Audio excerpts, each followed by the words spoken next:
The Dershow.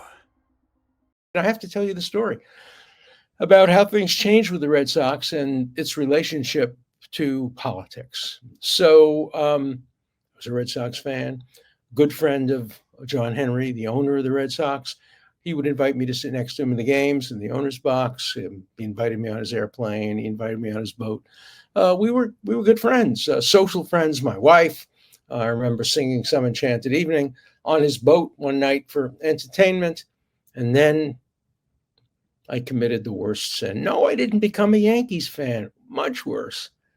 I defended Donald Trump from his first impeachment. I actually spoke in his defense on the floor of the Senate. John Henry never spoke to me again, never invited me to a Red Sox game again.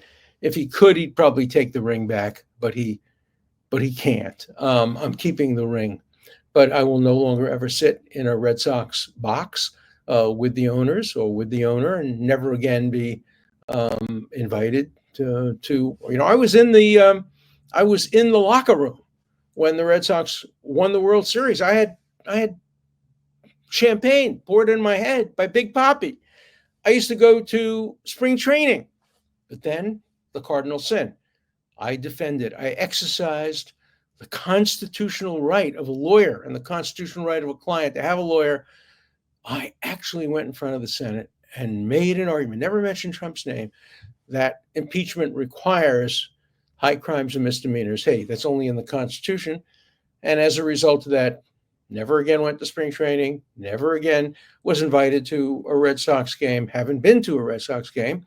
I can tell you, though, I know whose side God's on, because since that happened, the Red Sox have never been in the playoffs and haven't done very well, and have had among the worst records in Major League Baseball. God has his strange ways. Look, God has his strange ways when it comes to baseball. My friend John Sexton, who was the president of NYU, used to teach a course on God and baseball. I actually went to the class once and reminisced with him about the Brooklyn Dodgers.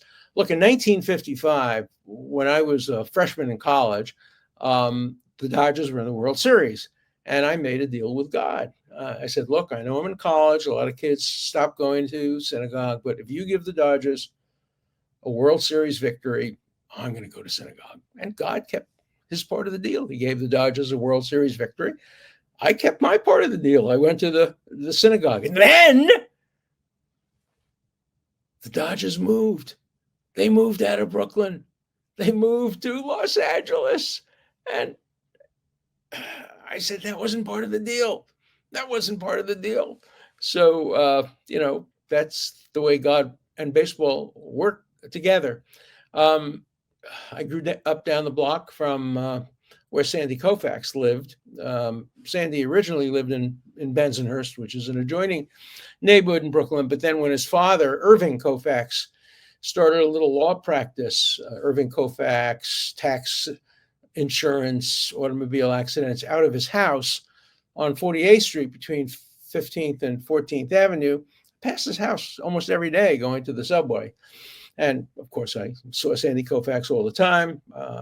He went to a synagogue around the corner from my synagogue. And of course, we all remember when he wouldn't pitch on Yom Kippur. And, those were great days. I'll never forget.